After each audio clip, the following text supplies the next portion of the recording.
Good morning, everybody.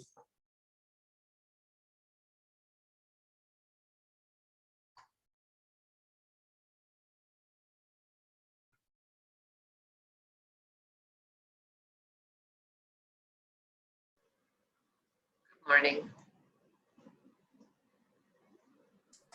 Everybody have a good weekend.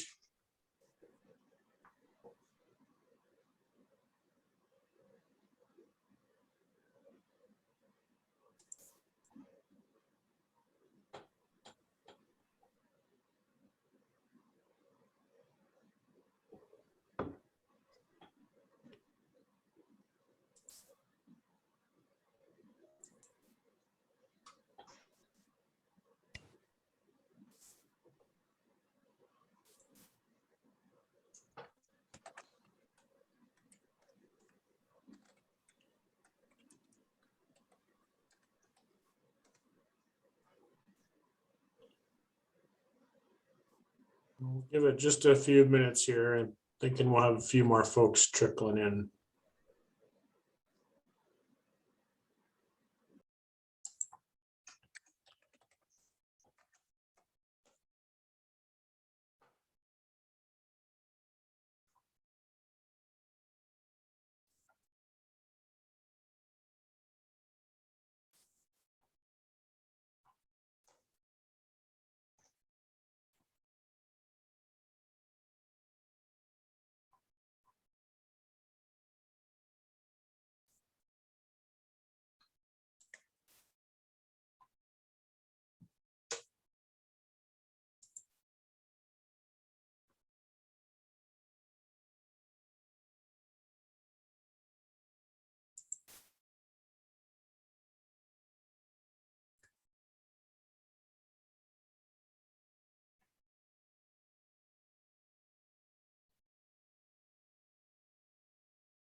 Well, I guess we'll go ahead and get started. Maybe we'll have a few folks jumping on as we move through here, but good morning, everybody. Happy Monday. My name is Zach Hawkins. I'm the Director of Indian Ed for All at the Office of Public Instruction, and I've been asked to co-facilitate the Chapter 58 review and revision process on behalf of the OPI, working closely with Jacqueline Raphael, who's on, and others from Ed Northwest. And she'll be introducing herself in just a second. I apologize, I missed the first feedback meeting. I was on vacation. So this is the first one of these that I've done. My understanding is, generally speaking, it'll just be a broad conversation and an opportunity for folks to share their thoughts about anything related to Chapter 58 and their thoughts about possible Yes,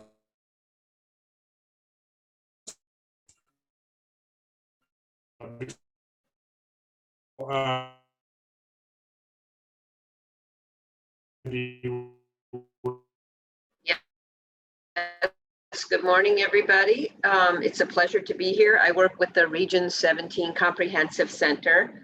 I too was on vacation. Zach and I coordinated our vacations apparently to miss the first meeting. But my Region 17 Comprehensive Center supports OPI in a number of activities. And for this project, I was a member of the research team that helped to bring together some research and best practices to inform some of the initial context setting for this work.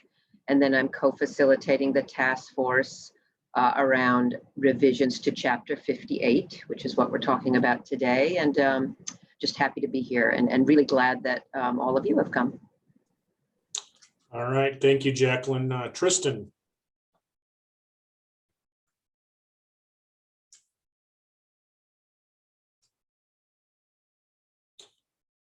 She told me she was having some technical difficulties earlier, so she may not be able to speak. Okay, we'll go to the next. Sorry, guys. I think, can you guys hear me? Yes. Yes. Oh, well, hi, I'm Tristan Belknap. I'm over the OPI. I am the Deputy Superintendent Cheryl Allen's executive assistant, and I am doing my best with any technical help you guys need today. I'm just on a very itty bitty screen. All right. Thank you, Tristan. Tina. Good morning. My name is Tina Versland, and I am the program leader for educational leadership at Montana State and an associate professor there as well. All right. Andrea, or excuse me, Adria. Adria. Yeah. My name is Adria Lawrence. I'm the Dean of the Phyllis J. Washington College of Education at the University of Montana, Missoula.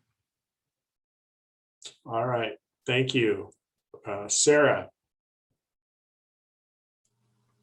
Good morning, I'm Sarah Pennington, and I'm the program leader for the teacher education program at Montana State University. Thank you. Esty. I'm Esty Aiken. I'm the chair of the Division of Education at the University of Montana Western, and I have to be off this call at 9 to go catch a flight. So I'm going to do the best I can to engage for as long as I can. All right. Thank you. Well, I hope you're flying somewhere fun. Aaron.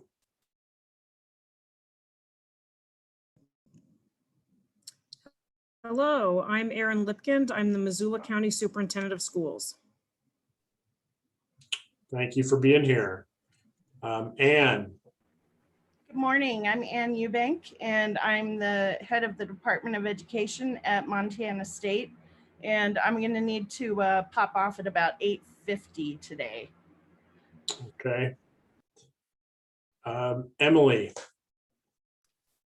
Hi, I'm Emily Dean. I'm the Director of Advocacy at the Montana School Boards Association, and I'm on the task force, so I just thought I'd stop by this morning to listen to this conversation and hopefully help better inform some of our work on the task force. So appreciate it.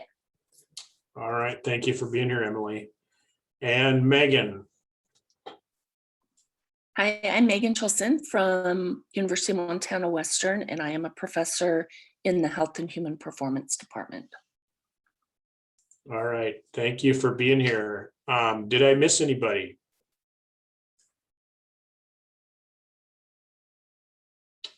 All right. In that case, so I did just really quickly want to share who is on the task force. I'm not sure if this was shared before, if there's folks on here that weren't at the last one that'd be curious, but these are the folks. So, we have a pretty good mix of EPP folks, as well as we have some trustees, we have some administrators, and then we have one person who's just a parent and business/agriculture person, Lisa Schmidt from Conrad. Then we have Jennifer Smith, who represents Macy, which for those of you that may not be familiar, that's the Montana Advisory Council on Indian Education. And we also have Jonathan J. Eagleman. He is a Ojibwe Nayo cultural history instructor up in Box Elder. So that's a list of our folks on our task force. Are there any questions or comments on that?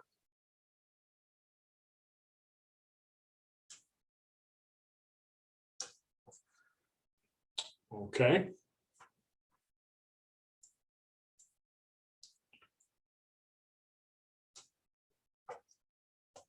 So this is just a quick overview. And Jacqueline, did you want to? Yes, I'm sorry, I missed my cue. Yes. That's okay. That's okay. We are going to, we've had 7 meetings so far of the task force. They're about an hour and a half. We have started with the first meetings kind of establishing some norms for participating on the task force and kind of clarifying what our role is and some of the processes that need to take place to ensure that we provide recommendations in a timely manner and what the format of those were. And then the main purpose of the work is to make recommendations for changes to Chapter 58. But we were also asked to identify some broader topics, high leverage topics that the group felt there may be an opportunity to explore in more detail and possibly make recommendations around. And the instruction to us was, if there are certain things that the group feels strongly about that don't fit squarely or neatly in the Chapter 58 language, but are related to a high quality teacher preparation program, to feel free to organize and prepare those in writing as well, so that they can be shared and possibly lead to different kinds of policies. So 5 or 6, a couple of them are overlapping topics, were identified. And briefly, the first one was around pedagogy, exactly what to teach, including how to teach. So there was an interest that the task force expressed in the initial meeting to look at the balance between pedagogical knowledge and content knowledge, and how do we ensure that teachers know how to teach the things that they're learning, pre-service educators. Also, how to ensure that their instruction is differentiated to meet the needs of all students, and particularly students who are in diverse school settings. Paying attention to equality and equity in education, and also an emphasis on more active learning and personalized and individualized learning. These were general topics, again, identified that the group will be and is starting to dig more deeply into. The second one was around more real world experiences, whether there's a need to ensure that pre-service educators have more hands-on experiences in diverse settings, possibly through some sort of residency program. Another topic was a focus on, and these are related, more robust observations and mentorship, whether there are opportunities to extend the time that pre-service teachers and other educators spend in those sorts of settings, learning experientially. Another topic was the emphasis on continuous improvement and lifelong learning for all educators. How do we imbue that in the teacher preparation program and other programs so that our teachers and other educators are flexible enough? We certainly learned a lot about that this year, flexible enough to meet a lot of different types of challenges, and that they grow as learners themselves. A focus on relationships, the ability to build and develop relationships with students, parents, and the community. That's a topic that the task force is discussing. And appropriate technical skills and knowledge to be an educator in Montana. So we just wanted to give you a sense. This is some of the prioritized topics that this group is delving into. Thank you, Jacqueline. Are there any questions or comments around these topics or any of the, and we'll talk a little bit more about some of the discussion in a moment, but before we do, I just want to give opportunity for any questions or comments. Can you talk a little bit more about what you mean by technical skills and knowledge? Sure. So, I think with the last year and a half of COVID and remote learning, that's shifted.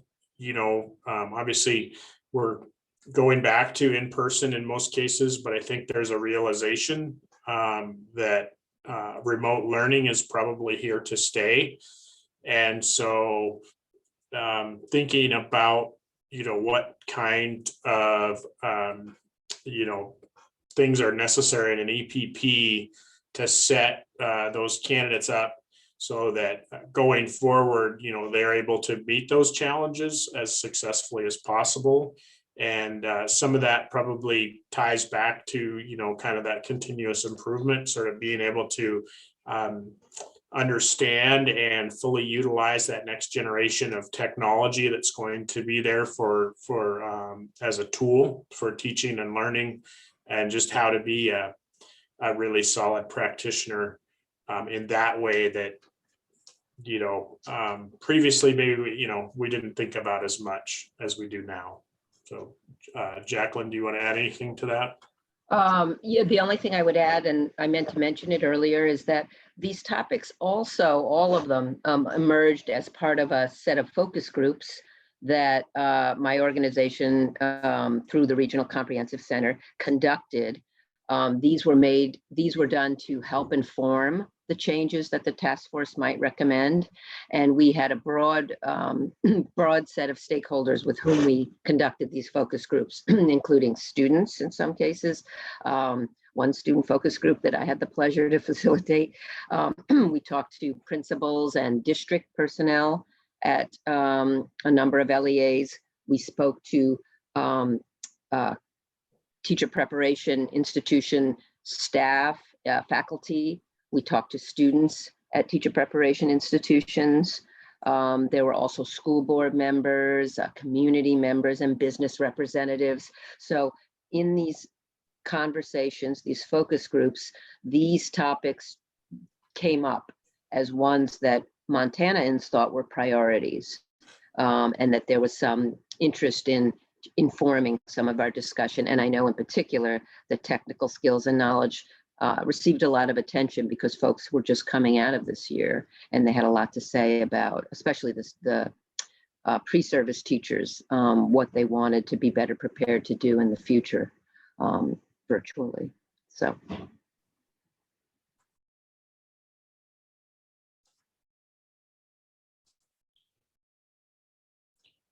Any other questions or comments before we move on?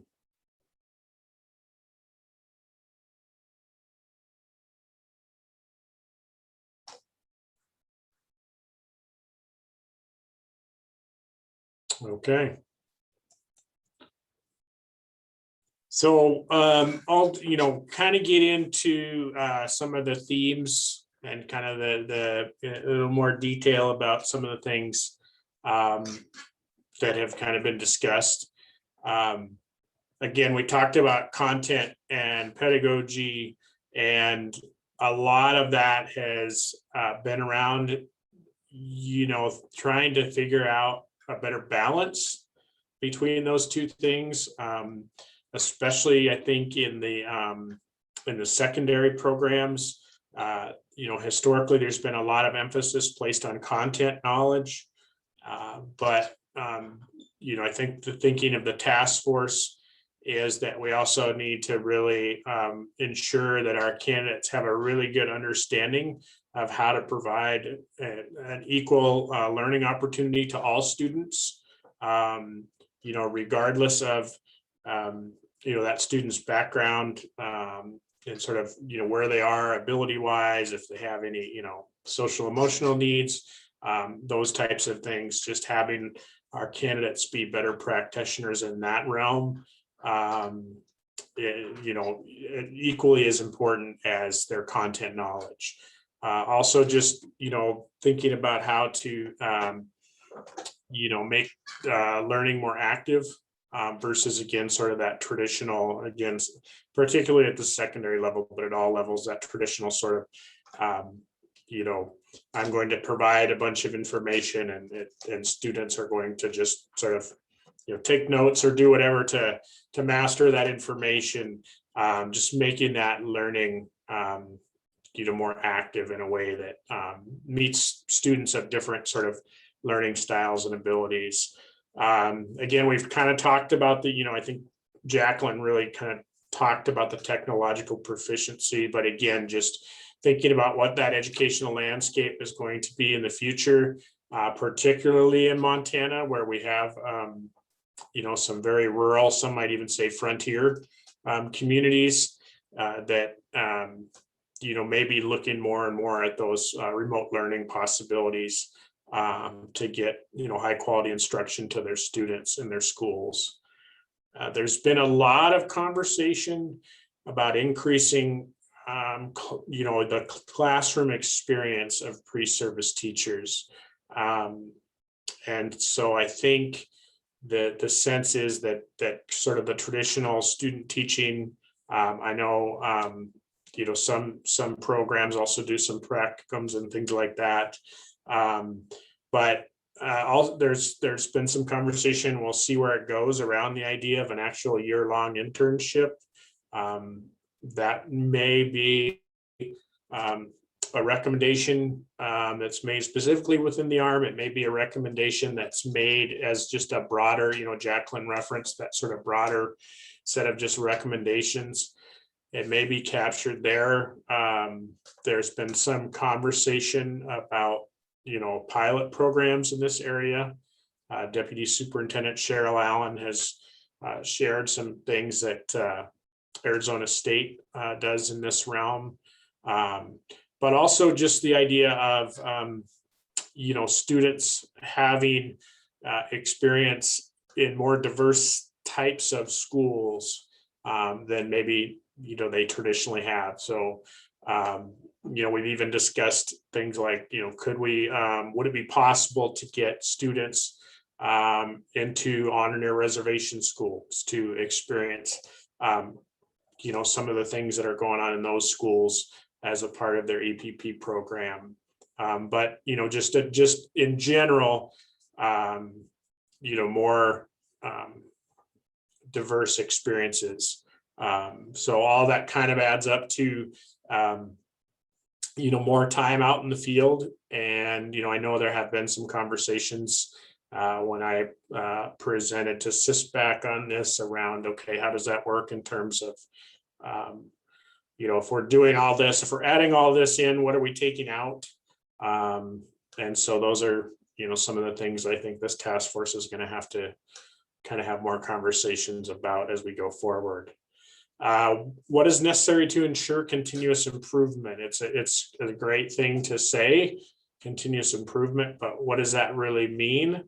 What does that really look like? And so I think we need to have more conversations around what, outcome wise, what does that outcome look like? That we know that someone is engaged in a process of continuous improvement as an educator and as a lifelong learner. We've talked about, integration of college and career readiness standards, and how does that fit into sort of traditional classroom teaching, and how can we weave into the ARM some language that really speaks to that, and has our teaching candidates really thinking about that. Am I here to just teach about history? Am I here to just teach about science or math or whatever, or art? But what am I doing, or what kinds of things do I need to be doing to ensure that there's a clear connection for my students to how this is going to sort of benefit them in college and career. And then relationships, not just with students, but parents, with the community.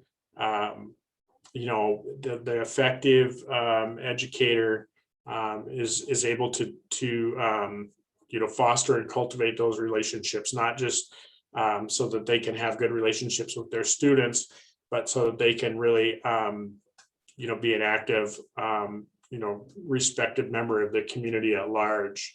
And those relationships are going to leverage their ability to be the most effective educator in the school that they can possibly be. So those are kind of, again, where most of our big picture, discussion and conversations have been thus far. Jacqueline, do you have anything you'd like to add? No, it sounds great. Okay. Are there any questions, comments, thoughts about any of this? I have something. Oh, I'll let ahead, you go Sarah. first. All right, I'm just gonna go. So this is Esty. I have no problem with promoting a year-long internship. I think that's a great idea. At Western, we already have quite a few diverse settings, so I'm not concerned about that. I am concerned that we have one soup on this call, and it looked like there was one soup on the other, on the actual task force. It is really hard for us to get our students out, not because we are not willing, but because finding placements is really challenging. And so I just am curious about, it's one thing to write chapter 58. It's another thing to see it in practice. And as you said, Zach, there's a lot of overlap. So we can get our kids out a lot and they can see no differentiation. Like, I don't want to, the EPPs aren't the sole hang up. in Montana's kids not getting what they necessarily need. So I'm just curious what the PR approach is going to be in rolling out, if it does become, and you kind of spoke to like, well, we don't know where that would go, if it would go in the arm, if it would be a recommendation for elsewhere.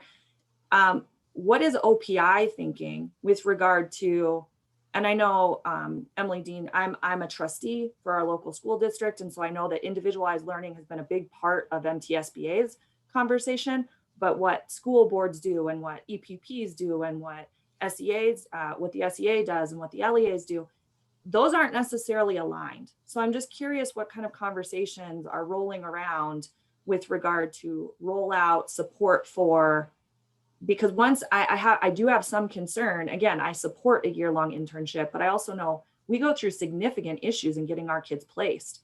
And maybe the superintendent from Missoula can speak to that, because they're placing all of UM's kids, and then Dillon, we can't place all our kids in Dillon with a population of 4,500. So we're placing all over the state, and we're at the mercy of all the school districts.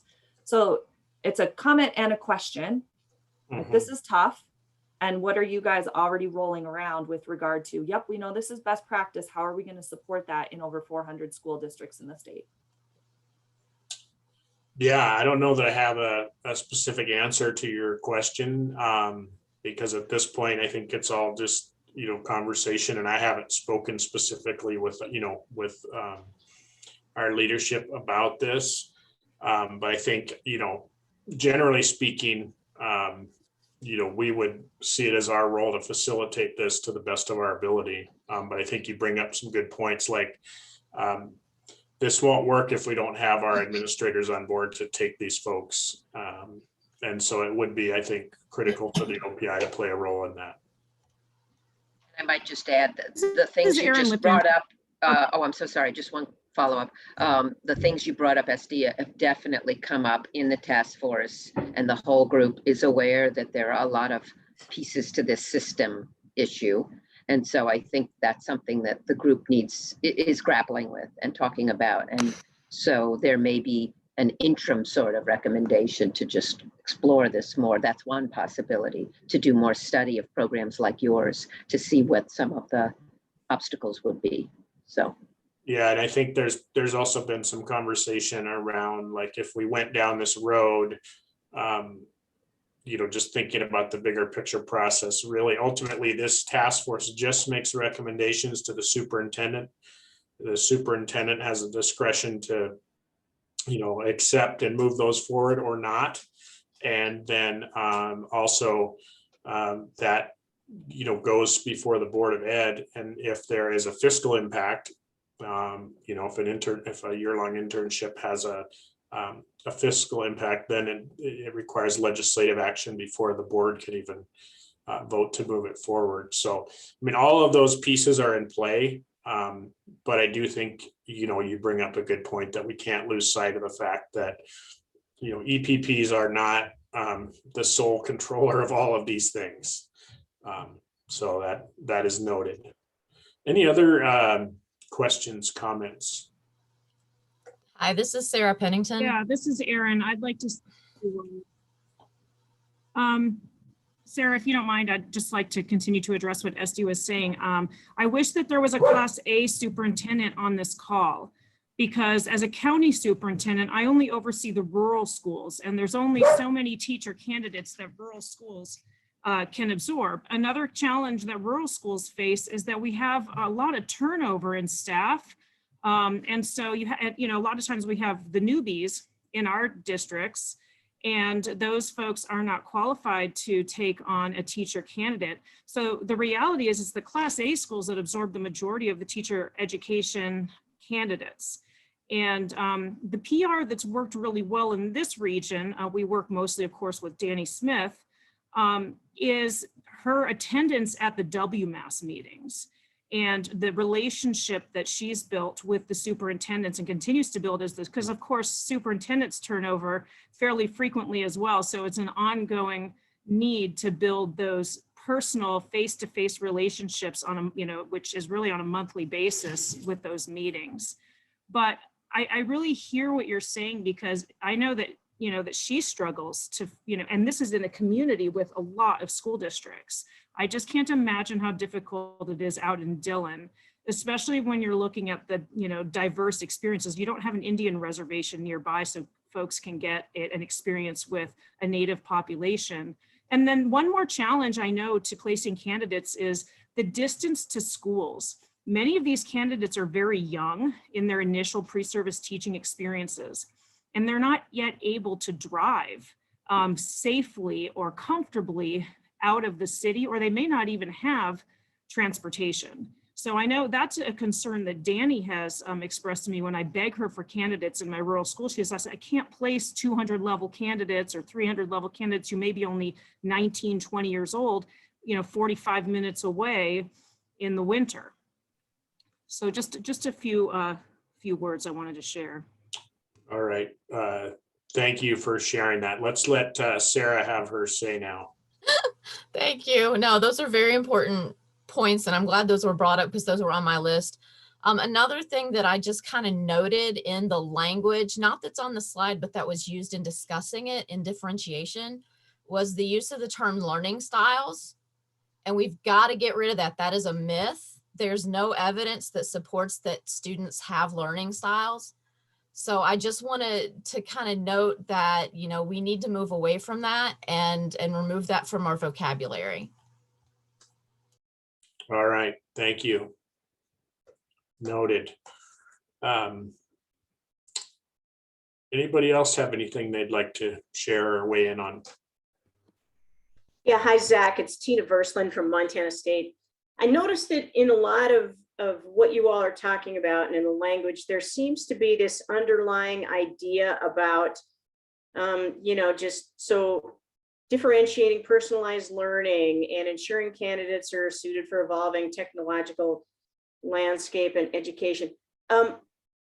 Does the OPI have a plan to then change evaluation practices across the state to ensure that superintendents and principals are then going to be trained in how to judge, whether or not personalized or individual learning is actually happening in schools?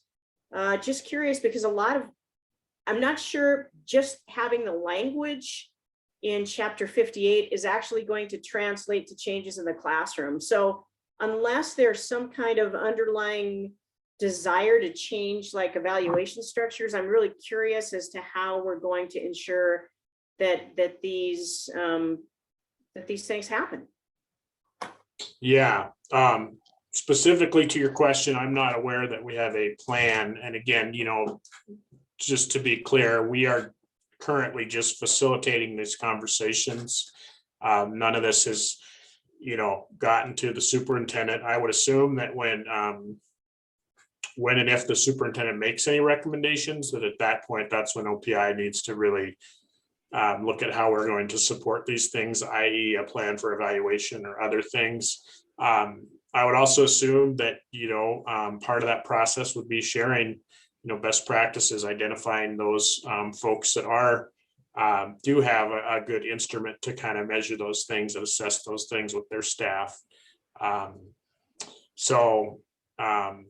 That's, I guess, the answer that I can give you right now.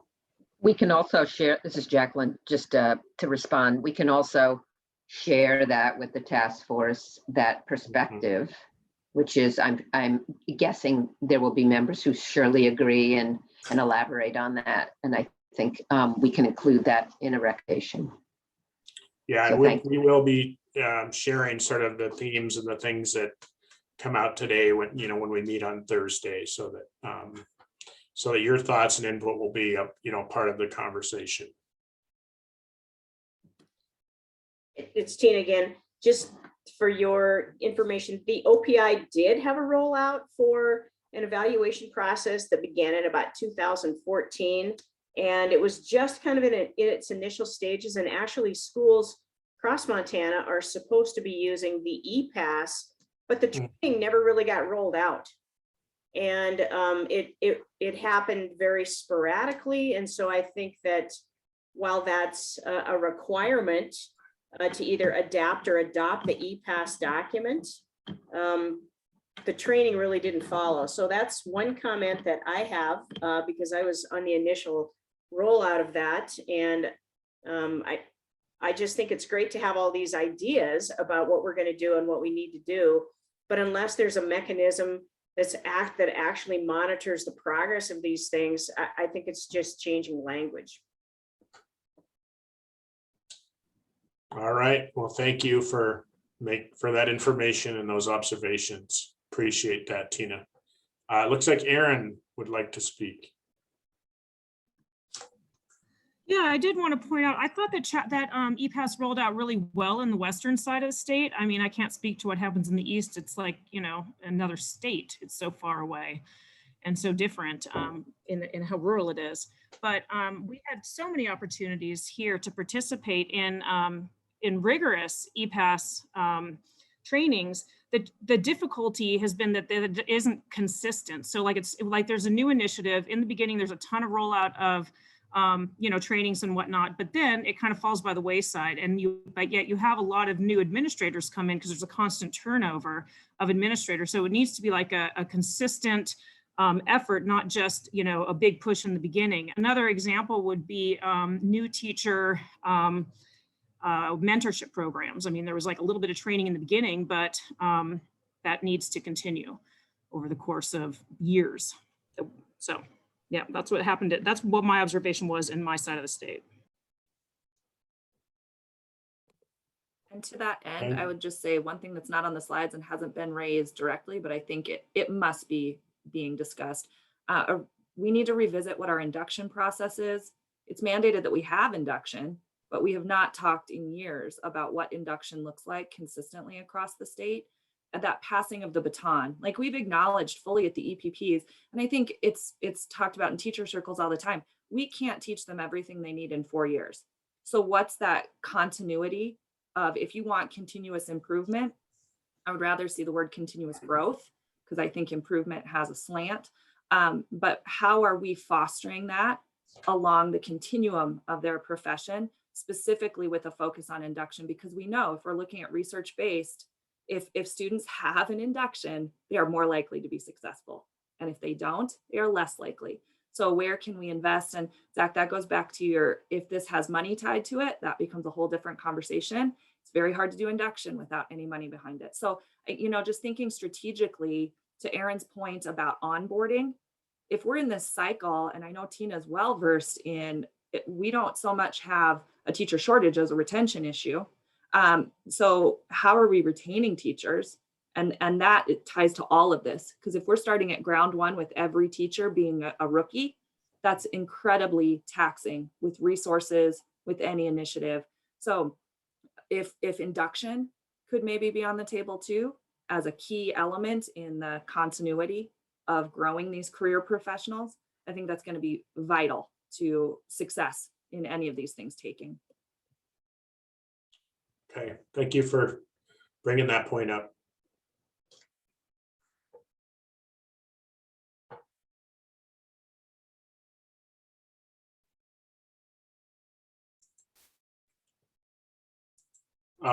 I was going to say too, in response to your comment, when you talk about retention, there has been a little bit of conversation around, sort of alternative pathways to licensure. And some of that is around the idea that if you have someone in the community that, maybe is working in some other profession, but has, strong relationships within the school and the community, are there some ways to sort of streamline that process of getting them, through an EPP and through licensure? So I just throw that out as another thing that's been discussed. Anything else?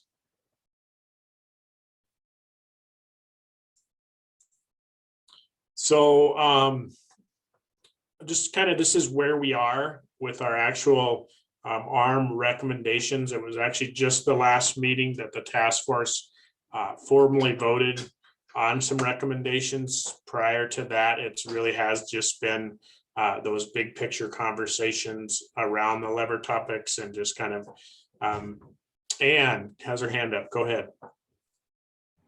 Oh, Zach, you can go ahead and finish what you're going to say. Okay.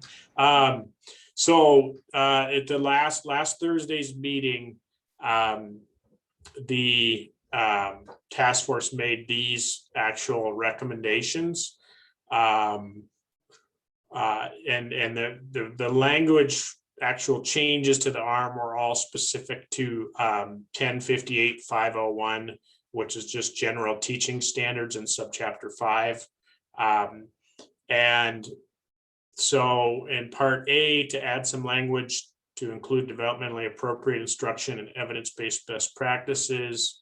And then in parts B and L, to include reference not just to Native American culture and heritage, but also language. One thing I would just clarify on that, I don't believe it's the intent of the task force to expect all candidates to be fluent in all the native languages, but I think there is a notion that if they had more background in that, that they could then be more culturally responsive should they find themselves placed in a reservation school community. If they had at least a little bit of fluency in the language, just basic greetings, things like that. And then B, I think just an understanding of the importance of language and how that drives so much for those students in those communities. Also, a formal recommendation to add a subchapter around ESL, and then a subchapter around Indigenous language endorsements. That's kind of an interesting one because the current process for those endorsements does not go through the EPPs at all. It goes through the tribes themselves and OPI. But that was a recommendation that was made. So we'll see where that goes. And then I didn't put a bullet, but there was also an idea about including American Sign Language as either a possible subchapter or some language around that within the other world languages section of the ARM. So we'll see where that goes. But those were kind of the big action items that came out of last Thursday's meeting. Okay, Ann, do you want to speak now? You bet. Thanks, Zach. First of all, Jacqueline and Zach, thank you so much for facilitating this really complex work. It is not easy. So I just want to give a shout out to our facilitators. Thank you for leading us. I wanted to share that I was fortunate to listen to last week's Chapter 58 task force, and I've been attempting to try to get to as many of those meetings as possible. And so I just wanted to clarify that I believe that the subchapter to include ESL, the recommendation from the task force was add a subchapter to create a K-12 ESL endorsement. And then the other recommendation was a subchapter to create a K-12 Indigenous language teaching endorsement. And we had some discussions around the Indigenous language teaching endorsement, as Zach mentioned, that, and this was brought forth by Jay Eagleman, to have a space for an official endorsement for teachers to teach Indigenous languages. And we did survey or kind of do a scan of the different EPPs. None of the EPPs currently have tribal language tribal language teaching programs. So, but likely the tribal colleges would be very interested in creating programs to support Indigenous language endorsement in K-12. The ESL K-12 endorsement recommendation is a long time coming. I come from the state of Arizona. I am an ESL teacher. I was endorsed and taught ESL for a very long time. And I think it is unconscionable that we do not have an endorsement in K-12 English as a second language. I would really encourage us to move this one forward. and then finally get the right people at the table to create the language. So I just want to put on record that my concern is that we hand these recommendations to legal, and legal does not have the expertise to create the concepts that should be included in the ARM around teaching ESL, the standards. So if this process feels like it's too fast, and I want to also have that on the record. If we are to have recommendations to BPE by September, that is not nearly enough time to do the work that is extensive and includes a lot of stakeholders and experts to actually write the standards for an ESL endorsement. I do not think that legal could do that without the assistance of our experts in English as a second language pedagogy. Thank you. All right. Thank you, Anne. Any other thoughts or things related to her comments that people would like to share? Yeah, this is Erin. I'd like to point out that we need to have alignment between chapter 58 and 55. Currently, sign language is not considered something that we can teach, at least at the 7th and 8th grade level, to meet the world languages requirement. I can imagine that indigenous languages certainly would meet that requirement, but it's really important that whatever's developed is aligned with the other. Okay, thank you. It's a good point.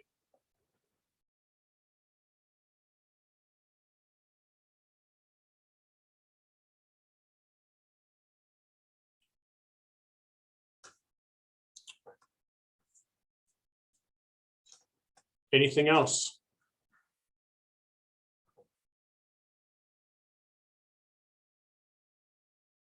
Okay. So I think as far as, mapping out kind of where we're heading going forward, I mentioned the sign language.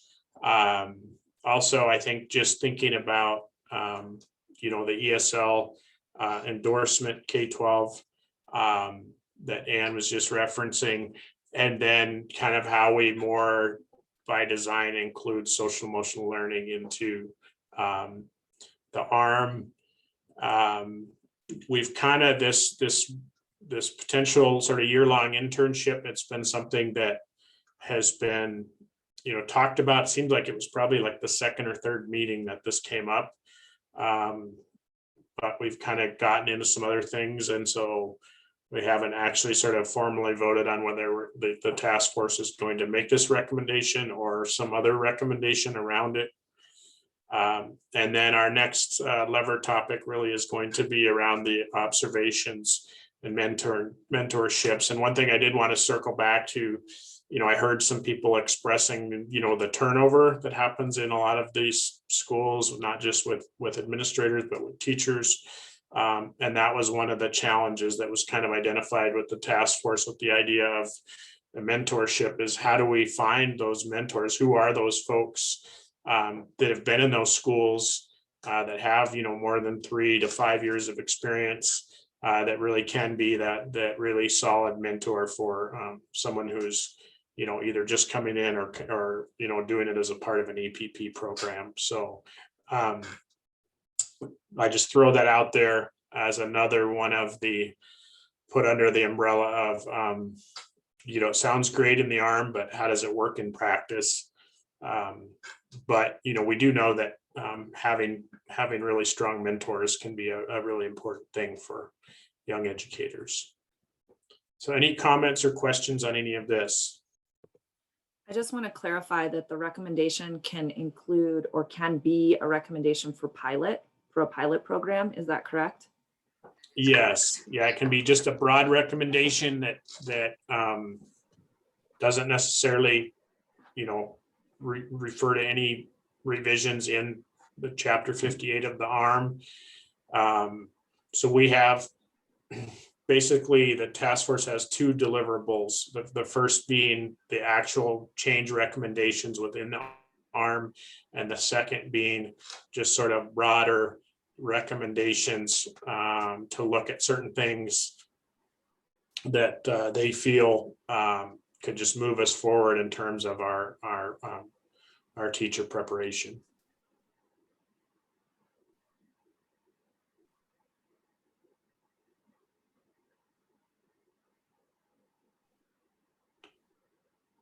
Anything else around these?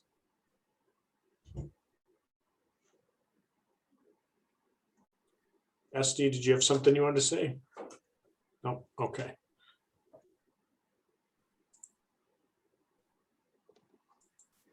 Well, in that case, I guess we're about done. If there's any last questions, comments, concerns, this is my contact information.